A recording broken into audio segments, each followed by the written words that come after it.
Otep à tous, bien-aimés frères et sœurs.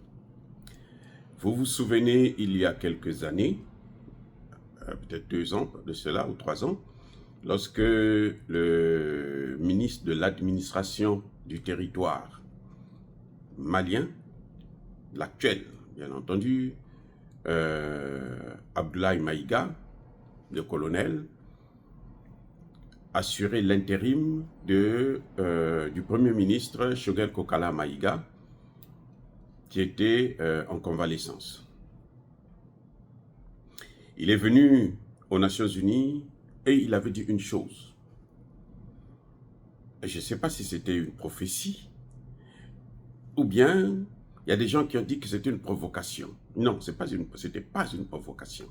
Il ne provoquait pas la France, il ne provoquait pas Emmanuel Macron. Il disait la vérité parce que ce qu'il a dit là, maintenant ça se concrétise. Ça fait maintenant plus d'une semaine que Emmanuel Macron n'a pas de gouvernement. Il gouverne seul, le monarque, le roi. Vous savez que le gouvernement Attal a déjà posé sa démission depuis le dimanche 7 juillet et jusqu'à présent, Emmanuel Macron n'a pas nommé un nouveau Premier ministre. Donc quand le colonel Maïga disait à la tribune des Nations Unies qu'Emmanuel Macron c'est un putschiste,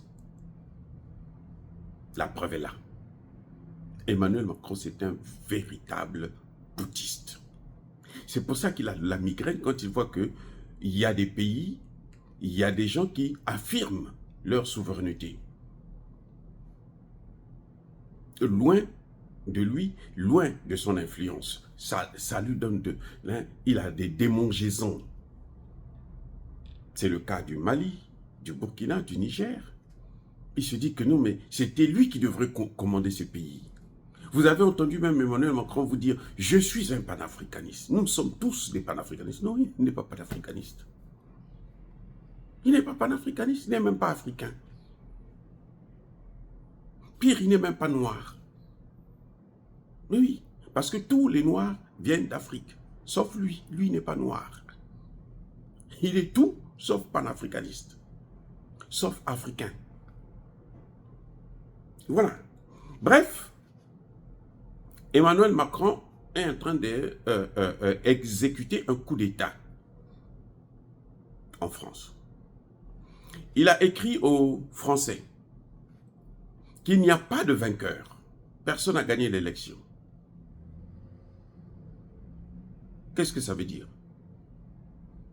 Lorsqu'on dit qu'il n'y a pas de vainqueur, ça veut dire que c'est ce qu'on appelle dans le sport, là, match nul.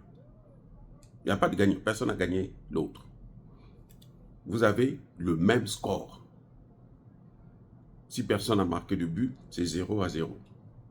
Si il y a des buts qui ont été marqués, eh ben, le nombre de buts qui a été marqué par la première équipe, c'est le nombre de buts qui a été marqué par la seconde équipe et vice-versa.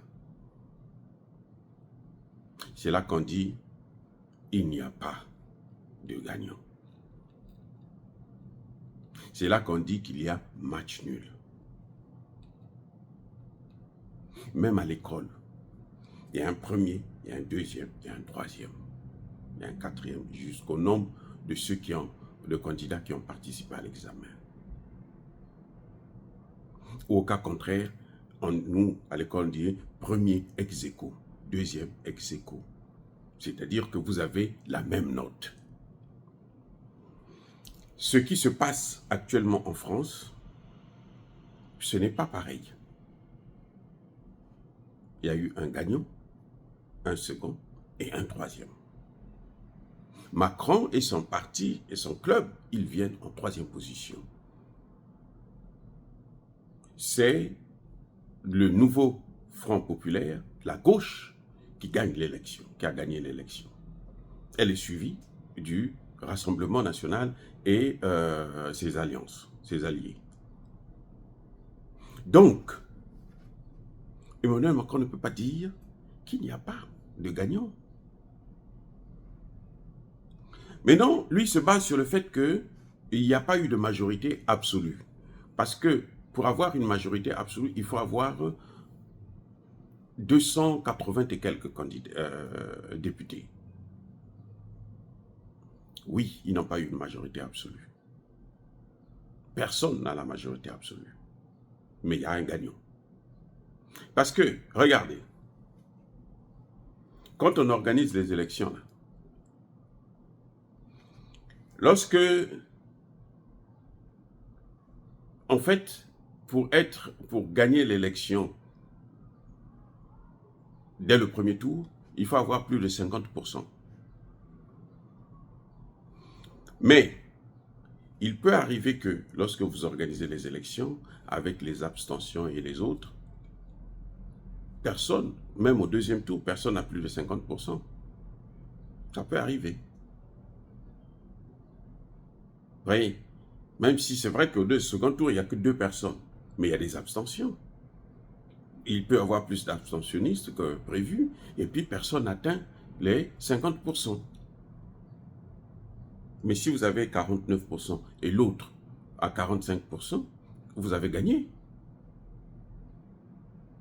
Emmanuel veut contester la victoire de la gauche. Au moment où nous parlons, en général, en France, quand il y a l'élection, eh ben, le Premier ministre est nommé le même jour, là, ou le second jour qui suit. Ça s'est passé dimanche. Le dimanche passé, mais lundi, au plus tard mardi, on connaîtrait déjà le nouveau Premier ministre. Donc, on le connaîtrait déjà. Il a eu le temps d'aller se balader aux États-Unis, sous prétexte qu'il y a le sommet de l'OTAN, alors qu'il y a une urgence chez lui, il n'y a pas de gouvernement. Quand lui parle, donc c'est fini. Puisque Attal a déjà démissionné. Il est là pour régler les affaires courantes. Attal ne peut prendre aucune décision. Attal ne gouverne plus.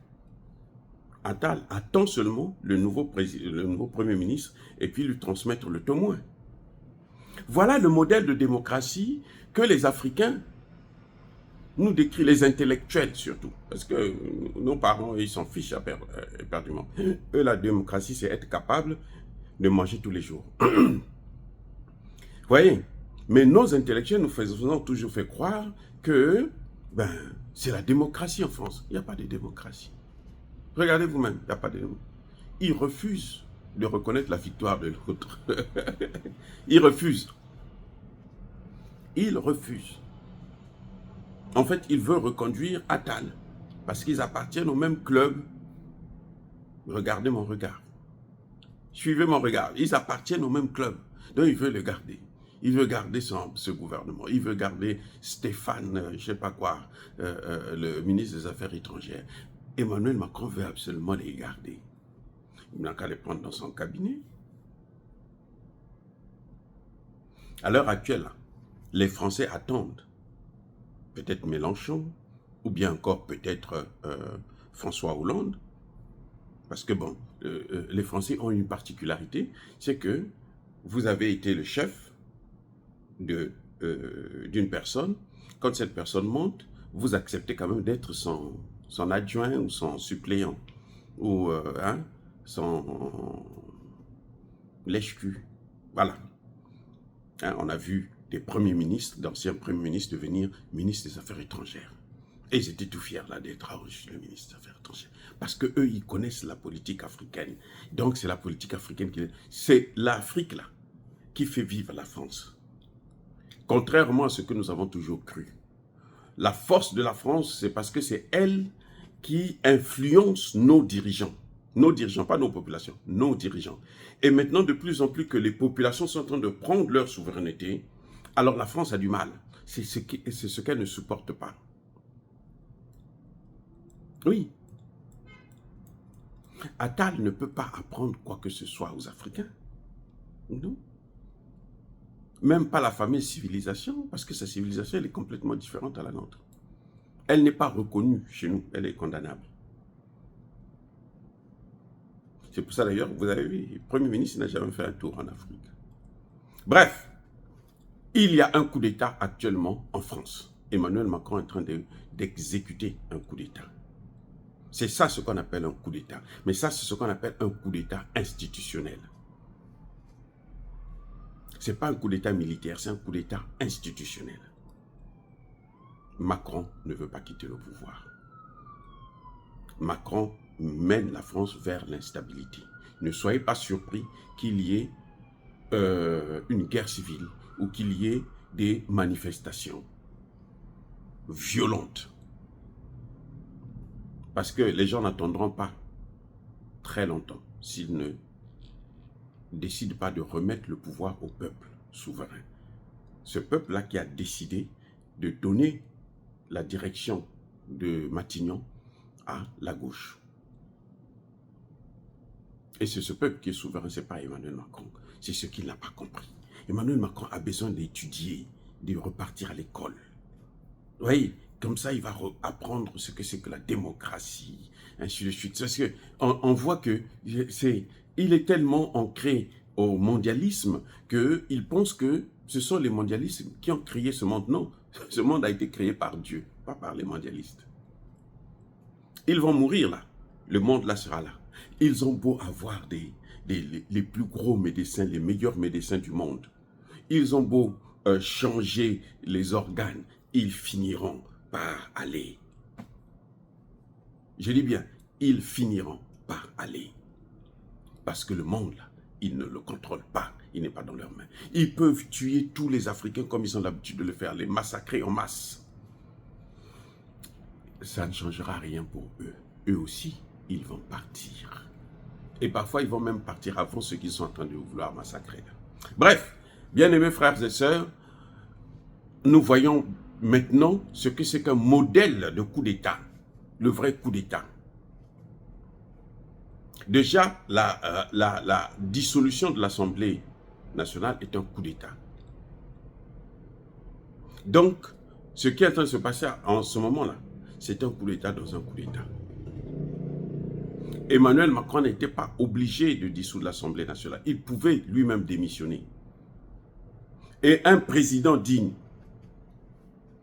bon, De Gaulle n'est pas aussi digne que ça, mais c'est un exemple pour la France. On dit que c'est lui le démocrate. De Gaulle est parti comment? Parce qu'il avait perdu l'élection. Parce que quand on dissout là, c'est pour dire au peuple, bon, vous m'avez donné le pouvoir, mais je n'ai pas une majorité. Alors, donnez-moi maintenant la majorité. Si le peuple ne vous donne pas la majorité, ça veut dire que vous avez été vomi par votre peuple. Vous devrez démissionner. Dire cela, c'est inciter à la haine ou à la violence. Non, il n'y a pas colère veille, il y a malheur. Encore une fois de plus, bien-aimés frères et sœurs, je persiste et je signe. Soyez bénis, soyez abondamment bénis par le Dieu des Kémites et par nos ancêtres angélisés. Vive l'Afrique éternelle. J'ai dit et j'assume.